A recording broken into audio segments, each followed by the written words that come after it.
জয় হিন্দ বন্ধুরা, আমি দীপঙ্কর মণ্ডল। আপনারা দেখছেন নবান্ন নিমন্ত্রণ। আপনাদের সবাইকে স্বাগত। বন্ধুরা, আপনারা নিশ্চয়ই টিভির সেট ছেড়ে উঠছেন না, তার কারণ যে নাটক চলছে প্রায় প্রত্যেক দিনই, এবং আজকে তো সকাল থেকে এখনো পর্যন্ত, মানে আমরা এই যে ভিডিওটা তৈরি করছি এখন শতাব্দী রায়ের বাড়িতে, মানে সাংসদ অভিনেত্রী শতাব্দী রায়, যিনি বীরভূম থেকে যিনি সাংসদ হয়েছিলেন তৃণমূলের টিকিটে, মমতা ব্যানার্জির পায়ে পড়ে থাকতেন এই কয়েকদিন আগে পর্যন্ত, তার বাড়িতে সমস্ত এখন মমতা বিরোধী সব সাংসদরা জড়ো হয়েছেন। রাজ্যের মুখ্যমন্ত্রী শুভেন্দু অধিকারীকে তারা আমন্ত্রণ জানিয়েছেন, একদম হাতে পায়ে পড়ে আমন্ত্রণ জানিয়েছেন যে একবার একটু চা খেয়ে যান। আপনি যখন দিল্লিতে এসছেন, দিল্লিতে শুভেন্দুবাবু গিয়েছিলেন আয়ুষ্মান ভারতের যে প্রকল্পটা রয়েছে, কেন্দ্রীয় প্রকল্প, সেটা তো মমতা ব্যানার্জি এতদিন স্বীকার করেননি, মানে জেহাদিদের রানী মমতা ব্যানার্জি স্বীকার করেননি।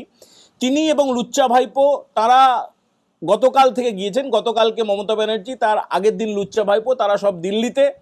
আজকে মুখ্যমন্ত্রী শুভেন্দু অধিকারী দিল্লিতে। তিনি ওই আয়ুষ্মান ভারতের সঙ্গে পশ্চিমবঙ্গ সরকারের যে একটা এমওইউ সাইন করতে হয়, মানে একটা চুক্তি করতে হয়, তো সেই চুক্তিটা তিনি স্বাক্ষর করতে দিল্লিতে গিয়েছিলেন, এবং কেন্দ্রীয় স্বাস্থ্য মন্ত্রকের তরফে অফিসাররা ছিলেন, মন্ত্রীরা ছিলেন, সেটা ইতিমধ্যে আপনারা কেউ কেউ জেনে গেছেন এবং প্রায় সবটুকু হয়তো জেনে গেছেন। মানে আজকে বাংলা, মানে কলকাতায় কি হচ্ছে, নেপাল সীমান্তে কি হচ্ছে, দিল্লিতে কি হচ্ছে, কিন্তু আজকে আমাদের আলোচনার বিষয় এগুলো আসছে বটে।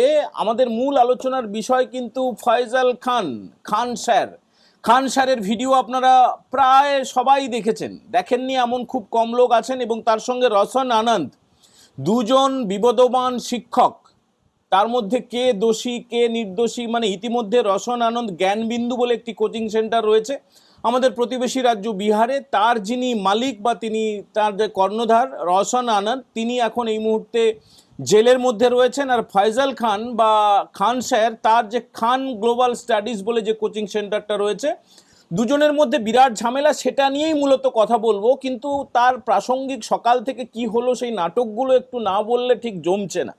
আপনারা অনেকেই ইতিমধ্যে জেনে গেছেন যে নেপালের বর্ডার থেকে পুষ্পাকে, পুষ্পা মানে তার একটা আলংকারিক নাম, সে নিজেকে পুষ্পা বলে ঘোষণা করেছিল। পুষ্পাও কিন্তু আদতে চোর। মানে পুষ্পা সিনেমাটা যারা দেখেছেন, সে চন্দনদস্যু বীরাপ্পানের ছায়া অবলম্বনে এটা তৈরি করা হয়েছে। মানে পুষ্পা মানে কোনো ভালো লোক না, তাকে দেখে যে লোকে ধেই ধেই করে নাচে, এরকম করে হাত দিয়ে পুষ্পা ঝুঁকেগা নেহি, ওই সব কিন্তু ওগুলো সব নকশা, ওগুলো সিনেমাতেই সম্ভব। মানে একটা চোর বা ডাকাত, একজন চোরাচালানকারী, তাকে কেন্দ্র করে একটা সিনেমা তৈরি করা হয়েছিল। সে এরকম হাত দিয়ে বলেছিল পুষ্পা ঝুঁকেগা নেহি। সেইটা গোটা ভারত নকল করতে শুরু করলো এবং পশ্চিমবঙ্গও তার ব্যত্যয় হয়নি। যখন কিনা একজন দাবাং অফিসারকে পাঠালো নির্বাচন কমিশন, তখন এই যে স্বঘোষিত পুষ্পা, মানে যার নাম জাহাঙ্গীর খান, যে লুচ্চা ভাইপোর সাগরেদ, ফলতায় যে প্রতিদ্বন্দ্বিতা করেছিল এবং গতবারে সে জিতেও ছিল এমএলএ ভোটে, এবং ভাইপোকে সে লক্ষ লক্ষ ভোটে লিড দিত, মানে কাউকে ভোট টোট দিতে দিত না। তো সেই পুষ্পা, তাকে ধরা হয়েছে নেপাল থেকে। একদম সে সপরিবারে নেপালে পালানোর চেষ্টা করছিল, খুব জোরে গাড়ি চালিয়ে পালিয়ে যাচ্ছিল। তার পরিবারের সব সদস্যদের সেই নেপালের স্কুলে ভর্তি করার প্ল্যান চলছিল। মানে নেপাল যেহেতু একটা সার্বভৌম দেশ, ফলে সেখান থেকে তো গ্রেপ্তার করে আনাটা খুব টাফ ব্যাপার। এই কারণে ভারতের এরিয়া ছাড়িয়ে সে নেপালে পালাচ্ছিল। এবার এসটিএফ এর কাছে খবর ছিল, গোয়েন্দাদের কাছে খবর ছিল, তারা গিয়ে একদম নেপালের বর্ডার থেকে তাকে টানতে টানতে নিয়ে এসছে। আরও বেশ কিছু গ্রেপ্তার আছে, বেশ কিছু জুতোর মালা আছে, বেশ কিছু টানাটানি আছে, এগুলো চলছে। এবারে হয়েছে কি, ইন্ডিজোট বলে একটা পিন্ডি আছে না, গোটা দেশের যারা এনডিএ বিরোধী, মানে সেখানে প্রচুর দল আছে, সেখানে খুচরো দল আছে, বড় দল আছে। মূলত কংগ্রেস, আপ, তারপর ডিএমকে আসেনি, তাদের অভিমান হয়েছে। আর তৃণমূল কংগ্রেস ছিল, কিন্তু তৃণমূল কংগ্রেসের তো এখন দেখা যাচ্ছে কত নকশা আপনারা দেখছেন। মানে ভোটে জিতেছে তৃণমূলের সিম্বলে, ভোটে জিতেছে মমতা ব্যানার্জির পায়ে পড়ে, হঠাৎ করে সেই ক্ষমতাটা তারা হারাতে চাইছেন না। দেখুন, সুখেন্দু শেখর রায় বা এই কোয়েল মল্লিকের মতো মানুষদের আমরা বরং আলাদা করে অতিরিক্ত সম্মান জানানো উচিত। তাদের পোষাচ্ছে না, তারা পদত্যাগ করে দিয়েছেন। কিন্তু এই যে শতাব্দী রায় বলুন আর যারা এক গাদা গুচ্ছের, তারা আবার কোনো ইস্তফা দেবো না, ইস্তফা দেবে না। এই কাকলি ঘোষ দস্তিদার সহ একাধিক সব নাম উঠে আসছে, জুন মালিয়া ইত্যাদি ইত্যাদি। তারা কিন্তু রাজনীতির রও বুঝতো না। তাদেরকে তৃণমূল কংগ্রেস নিয়ে এসে ওই যাত্রা থেকে, নাটক থেকে, থিয়েটার থেকে, সিনেমা থেকে, সিরিয়াল থেকে ডেকে তুলে এনে তাদেরকে টিকিট দিয়েছিল, এবং যেভাবে টর্চার করে, যেভাবে বুথ ক্যাপচার করে ভোট করতে হয়, ইভিএমগুলো ক্যাপচার করে ভোট করিয়েছিল, তারা জিতেও গেছে। তো আমার যেটা প্রশ্ন, দেখুন এটা ব্যক্তিগতভাবে আমার মনে হচ্ছে এরা কি সেই শ্রদ্ধার আসনে থাকবে আদৌ? মানে তৃণমূলে যদি থাকতো, যে কয়েকটা তবু দু চারটে হাতে গোনা সমর্থক ছিল তাদের বাংলাদেশে স্লোগান দেওয়া বা চুরি করা, ধর্ষণ করা, ইতরামি করা, দুর্নীতি করা, বিভিন্ন রকমের সমস্ত ক্রাইম করা, সেই সব লোকেরও হয়তো দু একটা সাপোর্ট পেত। কিন্তু এরা যখন মমতাকেও তারা গালাগালি করছে আর লুচ্চা ভাইপোকে গালাগালি করছে, তারপরে এরা যখন নিজেদের সংসদীয় এলাকায় যাবেন তখন আদৌ কোনো রকমের কোনো সমর্থন বা ভালোবাসা বা শ্রদ্ধা পাবেন তো আমার যথেষ্ট সন্দেহ আছে। এই ধরনের ক্ষমতালোভী, এই ধরনের যারা সুবিধাভোগী, তাদেরকে কে কতটা সমর্থন করবেন সেটা নিয়ে সত্যি সত্যি আমাদের সন্দেহ থাকা খুব স্বাভাবিক। এবার আপনাদের কি মনে হয় আপনারা অবশ্যই জানাবেন। এবারে আসছি খান স্যারের কথায়। খান স্যারকে, খান স্যার হচ্ছেন উত্তরপ্রদেশের গোরখপুরে জন্মেছিলেন, একদম নিম্ন মধ্যবিত্ত পরিবারের একজন যুবক যার নাম ফয়জল খান। তিনি এসে পাটনায় একটা কোচিং সেন্টার তৈরি করেন এবং ভীষণ কম চার্জে, কম টাকায়, ভীষণ কম টাকায়, মানে নামমাত্র টাকায় তিনি বিভিন্ন যে সরকারি চাকরির পরীক্ষা হয়, সেটা ইউপিএসসি হতে পারে, এসএসসি হতে পারে, রেলের চাকরি হতে পারে, মানে যত সরকারি যত যাবতীয় সর্বভারতীয় স্তরে বা বিহার বোর্ডের আন্ডারে বা যে কোনো রাজ্যের অধীনে যত সরকারি পরীক্ষা টরীক্ষা হয় তার কোচিং সেন্টার। এবারে আমাদের দেশে হাজার হাজার লক্ষ লক্ষ কোটি কোটি মেধাবী যুবক যুবতী রয়েছে, যারা যোগ্য, যারা সত্যিই মেধাবী, তাদেরকে একটা প্রিপারেশান নিতে হয়। বিভিন্ন কোচিং সেন্টার রয়েছে, মেডিকেলের জন্য অনেকে কোচিং নেন, অনেকে ইঞ্জিনিয়ারিংয়ের জন্য কোচিং নেন। তেমনিভাবেই একইভাবে এই সরকারি চাকরির পরীক্ষায় কিভাবে প্রস্তুতি নিতে হবে তার জন্য অনেকেই কোচিং নেন। এবং খান স্যারের নামটা এখানে অনলাইনে তো বিশেষ করে কোটি কোটি তার ভিউয়ার, এবং খুব কম টাকায়, একদম কম টাকায়, যারা দেখেননি একটু ইউটিউবে দেখে নেবেন।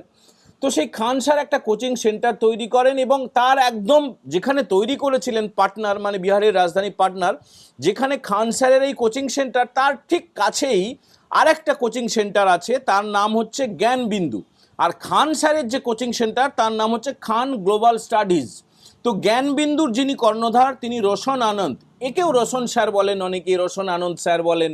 আর এই খান স্যার কেন বলেন, এই যে খান স্যার বলা হয় তার কারণ ফয়জল খান, ফয়জলটাকে বাদ দিয়ে শুধু খানটা নিয়ে খান স্যার বলা হয়। দুজনেই কিন্তু ভীষণ জনপ্রিয়, দুজনের এই কোচিং সেন্টার থেকে প্রচুর ছাত্রছাত্রী তারা চাকরি পেয়েছে, তারা সাফল্য পেয়েছে জীবনে, দুজনেরই অনেক ফ্যান ফলোয়ার আছে। তবে খান স্যার একটুখানি অনলাইনের দিক থেকে এগিয়ে আছেন, একটুখানি না অনেক বেশি এগিয়ে আছেন। তার কারণ কোভিডের পর থেকে, মানে 2020 পর থেকে তিনি ইউটিউবে তার চ্যানেলটা লঞ্চ করেন এবং সেই ইউটিউব চ্যানেলের 23 মিলিয়ন 24 মিলিয়ন মতো তার সাবস্ক্রাইবার হয়ে যায়। প্রচুর মানুষ, প্রচুর মানুষ, আমি নিজেও দেখেছি, আপনারাও অনেকে দেখেছেন, আপনাদের বাড়ির ছেলেমেয়েরাও দেখেছেন। আমি চাকরির জন্য না, কৌতূহলবশত দেখেছি। বিশেষ করে যখন অপারেশন সিঁদুর হয় তখন কিন্তু একদম পাকিস্তানকে খান খান করে দিয়েছিলেন এই খান স্যার। তিনি ভারতবর্ষের সংবিধান তো বটেই, ভারতের যে সনাতন হিন্দু ধর্ম তাতেও তিনি বিশ্বাস করেন, তো সেটা আলাদা কথা। এবারে যখন খুব সস্তায় তিনি পড়ানো শুরু করলেন এবং তার যে প্রতিদ্বন্দ্বী এই যে জ্ঞানবিন্দু বলে আরেকটি কোচিং সেন্টার, তাদের একটুখানি তাদের মধ্যে বৈরিতা শুরু হলো। যেটা ঘটনা, যেটা জানা যাচ্ছে, দেখুন আমি দিল্লির ঘটনাতেও আসবো, দিল্লির ঘটনাতেও আমি কয়েকজন যারা ওখানে ছিলেন তাদের সঙ্গে যেমন কথা বলেছি, মমতা বন্দ্যোপাধ্যায়ের বডি ল্যাঙ্গুয়েজ, সেগুলো নিয়ে বলবো। আমরা এই পাটনাতেও আমরা ফোন করে কয়েকজনের সঙ্গে কথা বলে জানতে পেরেছি, যেহেতু এই পেশায় আছি, সাংবাদিকরা তো বিভিন্ন শহরে আছেন, আমাদের পরিচিত দু একজন করে হলেও আছেন। তো তারা যেটা জানাচ্ছেন যে এই খান স্যার এবং এই জ্ঞানবিন্দু দুটোর মধ্যে এই যে বিবাদ, এটা হচ্ছে বহুদিনের বিবাদ, বেশ কিছুদিন ধরে চলছে, বেশ কয়েক বছর ধরে চলছে। তো সম্প্রতি নাকি খান স্যারের যারা অফিস স্টাফ তারা ওই পোস্টার নিয়ে গিয়ে জ্ঞানবিন্দুতে সাঁটিয়ে দেয় এবং তারপর থেকে সেই জ্ঞানবিন্দুর আবার যারা সমর্থক বা তাদের যে সিকিউরিটি, তাদের যে নিরাপত্তারক্ষী, তারা অ্যাটাক করে খান স্যারের এই কোচিং সেন্টারে। বুঝতে পারছেন পুরো ব্যাপারটা? এবারে খান স্যার এতটাই জনপ্রিয়, তার 15-16 জন নিরাপত্তারক্ষী, মানে পার্সোনাল বডিগার্ড রয়েছে। দেখুন এত বিখ্যাত লোক, তার তো থাকবেই, এবং এরা যেখানেই যায়, যে শহরেই যায়, প্রচুর মানুষ তাদেরকে চেনেন জানেন, প্রচুর ছাত্র ছাত্রী রয়েছে, তারা সবাই ভিড় করে এবং একটা নিরাপত্তার জন্য তাকে রাখতে হয়। এবার হয়েছে কি, এই জ্ঞানবিন্দুর যে রোশন বলে যিনি, রোশন আনন্দ, তার যে কোচিং সেন্টার, সেখানকার নিরাপত্তারক্ষীরা বা সেখানকার কর্মীরা অ্যাটাক করে। এবং সেখানে অ্যাটাক করে মানে খান স্যারের বেশ কয়েকজন যারা এই সিকিউরিটি ছিলেন তারা বেশ কয়েকজন আহত হন। সে একটা রক্তারক্তি কাণ্ড হসপিটালাইজ করতে হয়। এবং আপনাদের জেনে রাখা উচিত যে খান স্যার কিন্তু একটা খুব সস্তায় হসপিটালও তিনি নির্মাণ করেছেন, মানে একদম সাধারণ ছাপোষা মানুষের জন্য, সাধারণ ছাত্রছাত্রীদের জন্য যেমন শিক্ষা ব্যবস্থার প্রবর্তন করেছেন, অন্যদিকে তেমনি স্বাস্থ্য ব্যবস্থাও তিনি অত্যন্ত কম খরচে তিনি সেটা একটা হাসপাতাল চালাচ্ছেন। তো যাই হোক, তিনি প্রবল জনপ্রিয়। এইবারে হয়েছে কি, খান স্যারের যারা নিরাপত্তা রক্ষী, পরে যেটা সিসিটিভি ক্যামেরার ফুটেজে দেখা যাচ্ছে যে তারা শূন্যে গুলি চালিয়েছে, তাদের কাছে লাইসেন্সড বন্দুক ছিল। এবারে খান স্যারের তরফে অভিযোগ প্রথমে জানানো হয় এবং সেই অভিযোগের ভিত্তিতে রওশন আনন্দকে পুলিশ গ্রেপ্তার করে এবং তার কাস্টডিতে চলে যায় রওশন আনন্দ। এরপরে হঠাৎ করে রওশন আনন্দের তরফ থেকে বা তার যারা সমর্থকরা, এবং এই মুহূর্তে ভারতীয় সংবাদ মাধ্যমের একটা বড় অংশ, সেটা ফেসবুক হতে পারে, সেটা টুইটার হতে পারে, মানে এক্স হতে পারে, সব জায়গায় যেন খান স্যারই হচ্ছে খলনায়ক, খান স্যারই হচ্ছে বদমাশ, এরকম একটা ন্যারেটিভ তৈরির কিন্তু চেষ্টা চলছে। শুধু এখানেই শেষ নয়, এই খান স্যারের নাম যেহেতু ফয়জল খান এবং জ্ঞানবিন্দুর যিনি কর্ণধার তার নাম যেহেতু রওশন আনন্দ, মানে নাম শুনেই বুঝতে পারছেন একজন ধর্মীয়ভাবে নামের দিক থেকে মুসলিম আর একজন হিন্দু, ফলে সেখানে একটা হিন্দু মুসলিমের রঙও সেখানে লাগানোর একটা অপচেষ্টা করা হচ্ছে। আপনারা দয়া করে এর মধ্যে হিন্দু মুসলিম আনবেন না, মানে আপনাদেরই পরিচিত বা বন্ধু বান্ধব বা আত্মীয় স্বজনের কোনো না কোনো ছেলে মেয়ে কিন্তু উপকৃত হচ্ছেন হয় রওশন আনন্দের কোচিং সেন্টার থেকে অথবা খান স্যারের কোচিং সেন্টার থেকে, এবং দুজনেই অসাধারণ শিক্ষক, দুজনেই অসাধারণ জনপ্রিয়। খান স্যার একটু বেশি জনপ্রিয়। তো এইবারে হয়েছে কি, হ্যাঁ একজন হিন্দুকে তুলে নেওয়া হলো, একজন মুসলিমকে কেন অ্যারেস্ট করা হবে না, ইত্যাদি ইত্যাদি একটা ন্যারেটিভ চলছে সোশ্যাল মিডিয়াতে। আর মিডিয়া ক্যাম্পেনিংও চলছে, মিডিয়া ট্রায়ালও চলছে, কেন খান স্যারকে অ্যারেস্ট করা হবে না। আবার ইতিমধ্যে শোনা যাচ্ছে একটা চ্যানেলের অ্যাঙ্কার নাকি খান স্যারের বিরুদ্ধে ডিফামেশনের মামলা করে দিয়েছেন 2 কোটি টাকার। ভাবতে পারেন, একজন মহিলা অ্যাঙ্কার মানহানির মামলা করেছেন খান স্যারের বিরুদ্ধে। মানে বিষয়টা এখন আর শুধুমাত্র বিহারের মধ্যে সীমাবদ্ধ নেই। আমরা একটা বাংলা ভাষায় আঞ্চলিক একটা চ্যানেল, আমরা এই খবরটা করছি, তার মানে কি বিষয়টা এখন জাতীয় ক্ষেত্রে অন্যতম চর্চার বিষয় হয়ে গেছে। যেখানে কিনা আজকে ইন্ডি জোটের বৈঠক হলো, যেখানে কিনা তৃণমূল ভেঙে টুকরো টুকরো হয়ে যাচ্ছে, বিদ্রোহী সাংসদরা তারা বৈঠক করছেন বিজেপির সঙ্গে, সেই পরিপ্রেক্ষিতে দাঁড়িয়ে আমরা খান স্যারের ওপরে ভিডিও করছি, মানে তার নিশ্চয়ই কারণ রয়েছে, তার গুরুত্ব রয়েছে। গোটা দেশ এখন এই বিষয়টা জানতে চাইছে, এই কারণেই আমরা করছি। তো হয়েছে কি, এরপরে খান স্যারের তরফে পাটনা হাইকোর্টে আপিল করা হয় এবং আগাম জামিনের জন্য আবেদন করা হয়। তারপরে জজ সাহেব সব শুনে টুনে সেই রায়টাকে রিজার্ভ রেখেছেন, মানে আজকে এখনো পর্যন্ত কোনো রকমের রায়দান হয়নি। অনেকে আবার একটা রিউমার তৈরি করার চেষ্টা করছেন যে খান স্যার সারেন্ডার করেছেন, মানে আত্মসমর্পণ করেছেন, কিন্তু আদৌ তা হয়নি। খান স্যার আত্মসমর্পণ করেননি, তার তরফে শুধুমাত্র আইনিভাবে আগাম জামিনের আবেদন করা হয়েছে। এবং তার যে আইনজীবী তিনি বলছেন, হ্যাঁ যদি গুলি শূন্যে চালিয়েও থাকে, অ্যাটাক হলে আত্মরক্ষায় তো গুলি চালানো যেতেই পারে, মানে এই পর্যন্ত রয়েছে মামলাটা।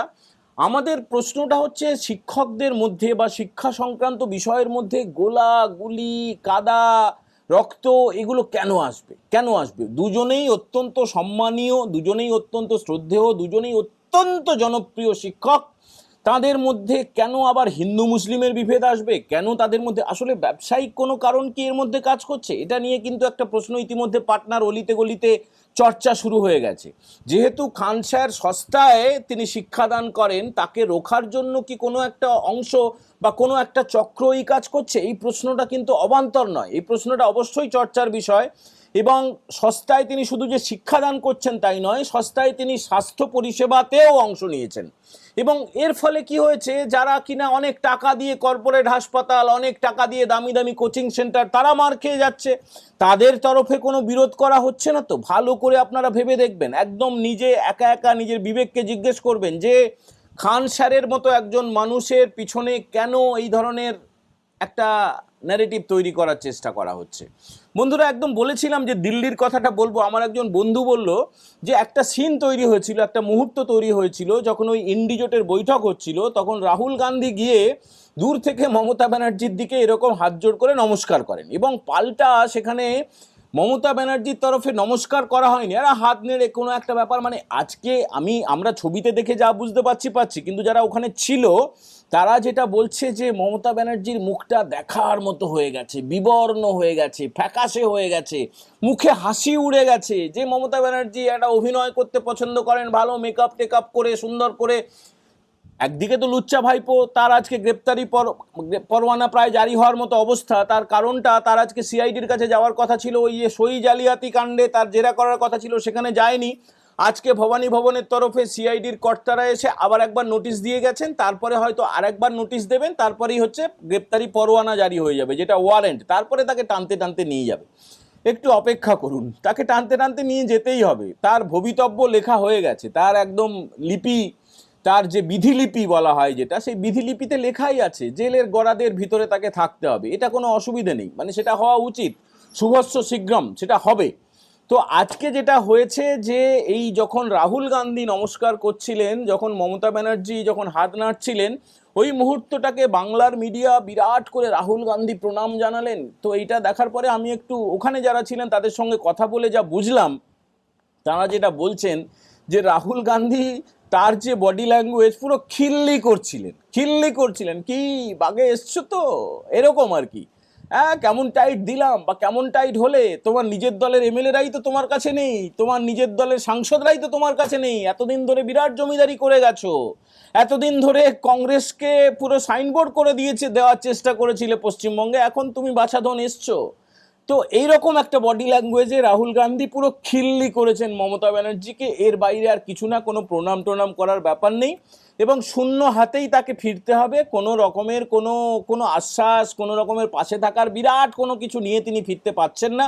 তার কারণ তিনি খুব চেষ্টা করেছিলেন প্রধানমন্ত্রী বা স্বরাষ্ট্রমন্ত্রীর সঙ্গে দেখা করার। কার কথা বলছি? পিসির কথা, জিহাদি পিসি, রানী মৌমাছি, চোরেদের রানী। তিনি খুব চেষ্টা করেছিলেন প্রধানমন্ত্রীর সঙ্গে দেখা করার বা স্বরাষ্ট্রমন্ত্রীর সঙ্গে দেখা করার। তার অফিস থেকে কর্মীরা জানিয়ে দিয়েছেন যে না, তাদের টাইট শিডিউল রয়েছে। এইভাবে হঠাৎ করে যে কেউ যাবে আর তার সঙ্গে দেখা করবেন, এখন তো মমতা ব্যানার্জির কি স্ট্যাটাস, কিছু কোনো নেই। না তিনি বিধায়ক, না তিনি সাংসদ, না তিনি মুখ্যমন্ত্রী, না তিনি কেন্দ্রীয় মন্ত্রী, না তিনি রাজ্যের মন্ত্রী, তিনি কোনো কাউন্সিলরও নন, পঞ্চায়েতও নন, কিচ্ছু নন। ফলে তিনি একজন আম আদমি, সাধারণ লোক। তো সাধারণ একটা লোকের সঙ্গে যদি মনে হয় যে গুরুত্ব রয়েছে, নিশ্চয়ই দেখা করবেন প্রধানমন্ত্রী বা স্বরাষ্ট্রমন্ত্রী, কিন্তু কোনো দরকার নেই, কিছু নেই। ওই চা পানের জন্য এমনি তারপরে অন্য কোনো একটা ইচ্ছা নিয়ে, অন্য কোনো একটা আবদার নিয়ে তিনি বলতেই পারেন যে এই একটা ডিল করার চেষ্টা, একটা সেটিং করার চেষ্টা। তো ফলে মমতা ব্যানার্জি পুরো ব্যর্থ হয়ে তিনি ফিরে আসবেন। আর অন্যদিকে আর কিছু ফেরেববাজ তৃণমূলের সাংসদ, তারা মমতা ব্যানার্জির থেকে মুখ ফিরিয়ে তারা এখন বিজেপির দিকে যাওয়ার চেষ্টা করছে। বিজেপি এখন কি করে সেটা দেখা যাক। তবে যে কথাটা আগেও বলেছি যে এই ধরনের ধান্দাবাজ, এই ধরনের সুবিধেবাজ, এই ধরনের যারা লোভী, তাদেরকে কতটা সম্মান করবেন তার এলাকার মানুষ, সেটা নিয়ে আমাদের প্রবল সন্দেহ রয়েছে, আশঙ্কা রয়েছে। বন্ধুরা, আপনারা একটু কমেন্ট করে জানাবেন, এই যে যারা তৃণমূল থেকে এসে বিজেপিতে যাওয়ার চেষ্টা করছে, তাদের আপনারা কোন চোখে দেখছেন। আর মূল যে বিষয়ে আমরা আলোচনা করবান, খান স্যার কি আসল বদমাইশ, খান স্যার কি আসল দোষী, নাকি খান স্যারের পিছনে কোনো কর্পোরেট শক্তি, কোনো অশুভ শক্তি তাকে দমিয়ে দেওয়ার চেষ্টা করছে? আপনাদের মহামূল্যবান কমেন্ট অবশ্যই আপনারা জানাবেন। সবাই ভালো থাকবেন। যারা প্রথমবার দেখছেন তারা নবান্ন নিমন্ত্রণ চ্যানেলটা সাবস্ক্রাইব করে বেল বাটনে প্রেস করতে ভুলবেন না। এখনকার মতো এই এপিসোড আমরা এখানে ইতি করছি। জয় হিন্দ, বন্দে মাতারাম।